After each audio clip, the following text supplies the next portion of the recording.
பெரிய டைரக்டர் அவரு தமிழ் சினிமாவை தாங்கி பிடிச்சிட்டு இருக்காரு. ஸோ யாருக்கும் இங்கே கிராஃப்ட் பண்ண தெரியல அப்படின்னு ஓப்பனாக பேசியிருக்காரு. அவங்க மோஸ்ட்லி என்ன எடுத்து அதெல்லாம் பேசினாங்க. நான் பார்த்து அவங்க நீ உங்கள் வேலையை பாருங்க, எங்கள் வேலையை பார்க்குற, எதுக்கு பயம், எதுக்கு மேடை போட்டு எப்போ பார்த்தாலும் அந்த 100 முகங்களில் தான் திரும்ப திரும்ப கேள்வி கேட்டு அதுக்கு பதில் சொல்லி சூப்பர் ஸ்டார் பற்றியும் அன்றைக்கி ஒரு நக்கலான கமெண்ட் இருந்தது. அவர் படம் கொடுக்கலன்னா இன்னைக்கு இங்கே இவ்வளோ பெரிய கூட்டம் கூட்டி நீங்கள் இப்படி ஒரு ஆளாக உருவாயிருக்க முடியாது. அரசியல் தெரியாமல் தான் படத்தில் நடிச்ச மாதிரி அவ்வளோ நக்கல் நையாண்டி பண்ணதெல்லாம் நான் ரிச்சர்ட் சாருக்கு சொல்கிற நன்றி நீங்கள் ஒரு சூப்பர் ஸ்டார் லெவலில் இருக்க ஒருத்தருக்கு அந்த நன்றி கொடுக்க மாட்டீங்களேன்னு நினைக்கிறப்ப உங்கள் கேரக்டராக தான் பாம்பேயில் நடக்கிற பிரச்சனையும் மலேசியாவில் நடக்கிற பிரச்சனையும் படம் பண்ணுறது இல்லை கிராஃப்ட். ஸோ எது நல்ல கிராஃப்ட்னு தெரிஞ்சுக்கோங்க. எப்போ பார்த்தாலும் புத்த மதம் தான் ப்ரமோட் பண்ணுறீங்க. ஆனால் படத்தில் எல்லா ஹீரோட அம்மாவும் கிறிஸ்டின்ஸாக தான் இருக்கிறாங்க. ஒரு மதத்தை ப்ரமோட் பண்ணிங்கன்னா கரெக்டாக அந்த மதத்தை ப்ரமோட் பண்ணுங்க. ஸோ நான் இருக்கிற வரைக்கும் நீங்கள் உங்கள் இஷ்டத்துக்கெல்லாம் பேசிட்டுலாம் இருக்க முடியாது.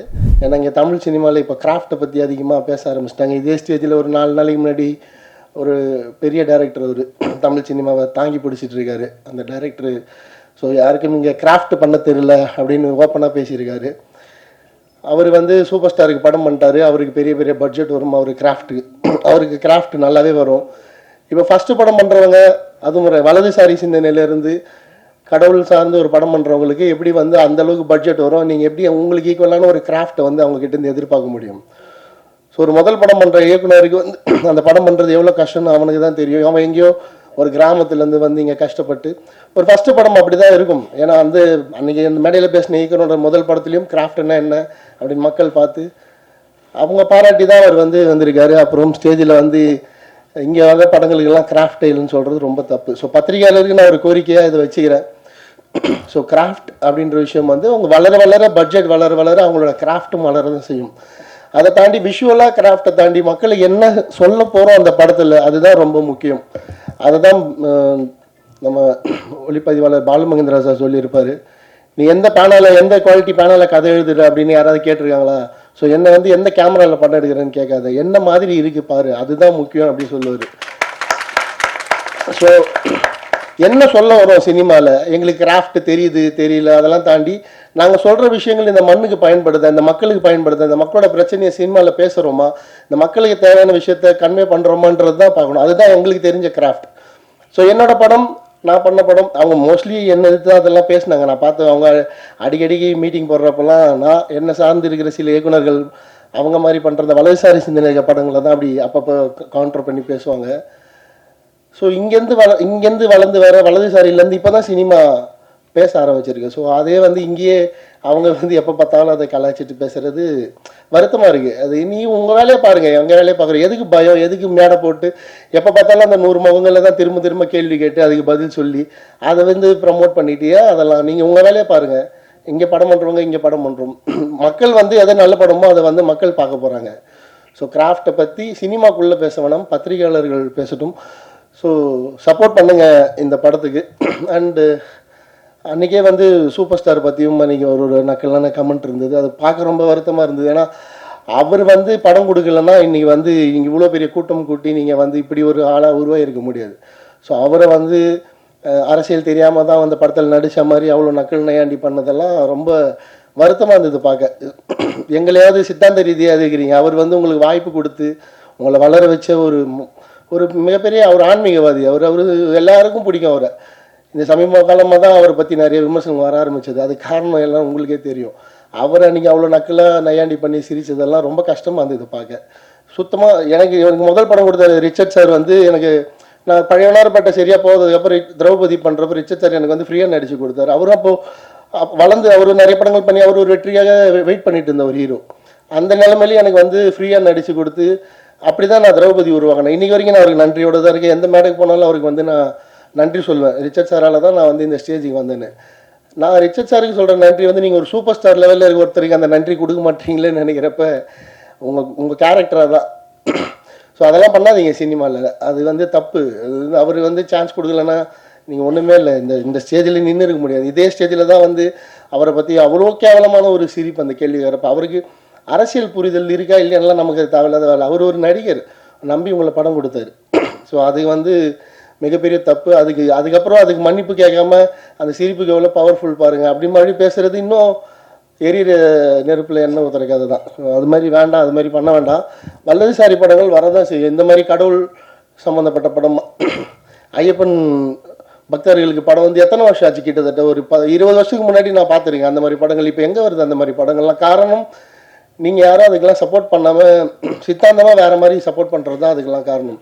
ஸோ இந்த ரூபன் மாதிரி படங்கள்லாம் தேட்டருக்கு வரப்போ சப்போர்ட் பண்ணுங்கள். இதில் இந்த மாதிரி படங்களும் வரணும்ல. அது கார்த்திகை மாதத்துக்கு வந்து முன்னெல்லாம் எப்பவுமே சேனல்ஸில் வந்து அந்த மாதிரி படம் போடுவாங்க. இப்போ எங்கே அந்த மாதிரி கடவுள் சம்மந்தப்பட்ட படங்கள்லாம் வருது? துர்கா மாதிரி படங்கள் எங்கே வருது?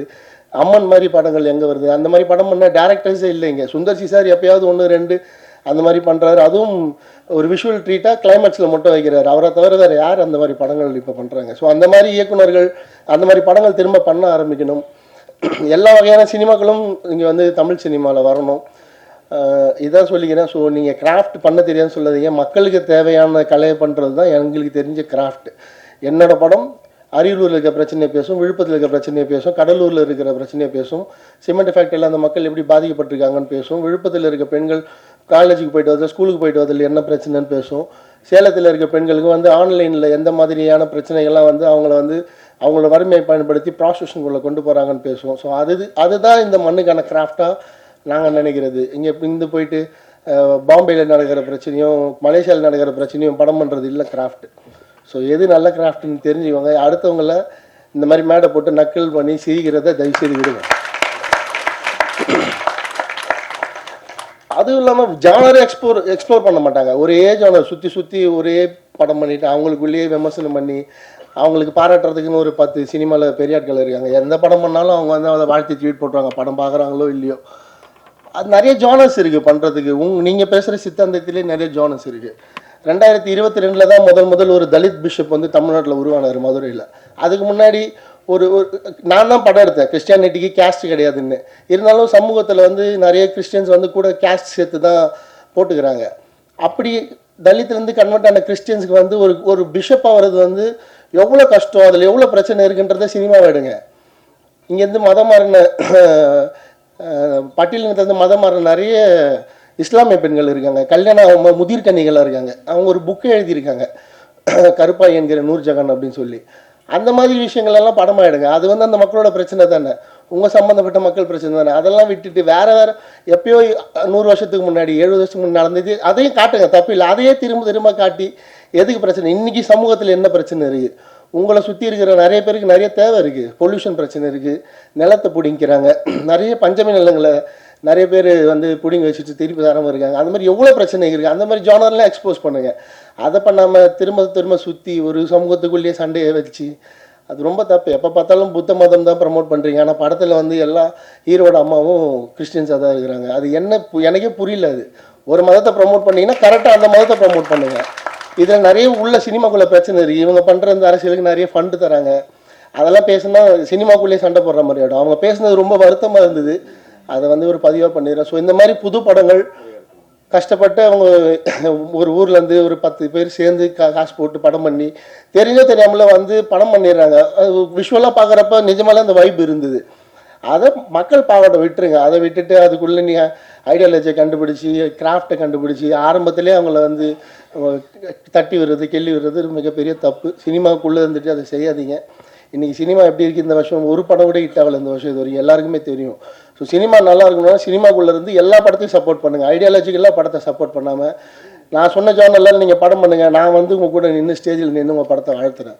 ஸோ ஐடியாலஜிக்கலாக மட்டும் படம் பண்ணாமல் மக்களுக்கு என்ன தேவையோ அந்த மாதிரி படங்கள் பண்ணுங்கள். சொல்லணும்னு தோணுச்சு. நிறைய இதில் தப்பாக கூட இருக்கும். என்னை வந்து ஒரு சாரருக்கு எதிராக திருப்பி கொண்டு போவாங்க இதை வச்சு. நான் அந்த மாதிரி ஆள்லாம் இல்லை. எனக்கு என்ன தோணுதோ நான் வந்து அதை ஸ்ட்ரெயிட்டாக பேசுவேன், கரெக்டாக பேசுவேன்னு நினைக்கிறேன். ஸோ எப்படியும் நான் வரதான் போகுது என்னென்னமோ கமெண்ட்லாம். என்ன பண்ணாலும் எப்போ தேவையோ நான் வந்து இதெல்லாம் பேசுவேன். சினிமாலையும் இதெல்லாம் பேசுவேன். ஸோ நான் இருக்கிற வரைக்கும் நீங்கள் உங்கள் இஷ்டத்துக்கெல்லாம் பேசிட்டுலாம் இருக்க முடியாது. இந்த படம் மிகப்பெரிய வெற்றியடைய என்னோடய மனமார்ந்த வாழ்த்துக்கள். தொடர்ந்து படம் பண்ணுங்க. இதில் நடந்த தப்பெல்லாம் சரி பண்ணிவிட்டு அடுத்த படம் பெருசாக ஹிட் கொடுங்க. இந்த டீமுக்கு, மியூசிக் டைரக்டருக்கு, கேமராமேனுக்கு, டேரக்டருக்கு, ஆர்ட் டைரக்டருக்கு, ஒர்க் பண்ண அத்தனை அசிஸ்டன்ட் டைரக்டர்ஸ், அசிஸ்டன்ட் கேமராமேன், இந்த ப்ரொடியூசர்ஸ் எல்லாருக்கும் என்னுடைய மனமார்ந்த நன்றிகள், வாழ்த்துக்கள். தேங்க்யூ.